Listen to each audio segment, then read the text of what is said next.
Hi my dear மக்களே, இன்னைக்கு வீடியோல நம்ம என்ன பார்க்க போறோம் அப்படின்னு பாத்தீங்கன்னா, ஒல்லியா இருக்கிறவங்களுக்கு முடி ஜாஸ்தியா இருந்தா ரொம்பவே அழகா இருக்கும். கான்ஃபிடன்ட் லெவல் சூப்பராவே இருக்கும் சொல்லலாம். அதே சமயம் ஷார்ட்டா கொஞ்சம் குண்டா இருக்கிறவங்க முடிய ஷார்ட்டா வெட்டினாலே ரொம்பவே அழகா இருக்கும். நான் வந்து பாத்தீங்கன்னா ஒல்லியா இருக்கேன். சோ நம்மளோட ஹேரை வந்து லைட்டா டச் அப் பண்ணலாம், பட்டி திங்கிறீங்களா பண்ணலாம் அப்படின்னு பண்ணும்போது இந்த மாதிரி ஆயிடுச்சு. இருந்தாலும் நான் செட்வெட் அப்படிங்கிற ஹேர் ஜெல்லை ரெகுலரா யூஸ் பண்ணுவேன்.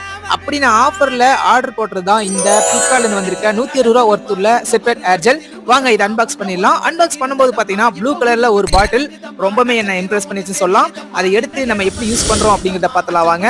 மூடியை ஓபன் பண்ணதுமே அழகா கவர் பண்ணிருக்காங்க. இதை நம்ம லைட்டா கையில எடுத்துக்கணும். இதை எடுத்ததுக்கு அப்புறம் என்ன பண்ணணும் பாத்தீங்கன்னா, எந்த கோகனட் ஆயில் வேணா யூஸ் பண்ணிக்கலாம். ஆனா நான் டாபர் ஆம்லாவை ஒரு 2 சொட்டு எப்பவுமே எடுத்துக்குவேன். எடுத்ததுமே அப்படி நம்ம ஹேர்ல அப்ளை பண்ணிடக்கூடாது. ஃபர்ஸ்ட் ஆஃப் ஆல் நம்ம வந்து பாத்தீங்கன்னா நம்ம கையில அப்ளை பண்ணிக்கணும். அதுக்கப்புறம் ஹேர்ல அப்படியே லைட்டா தடவினா போதும். நம்மளோட ஹேரை நம்மளுக்கு பிடிச்ச மாதிரி செட் பண்ணிட்டே இருக்கணும். அதுக்கப்புறம் பாத்தீங்கன்னா இந்த லுக் இப்படிதான் இருந்தது. ஃபர்ஸ்ட் இருந்ததுக்கும் இப்ப இருந்ததுக்கும் கொஞ்சம் வித்தியாசம் எனக்கு தெரியுது. உங்களுக்கு தெரியுதா இல்லையா அப்படிங்கறத கமெண்ட்ல சொல்லிருங்க. 250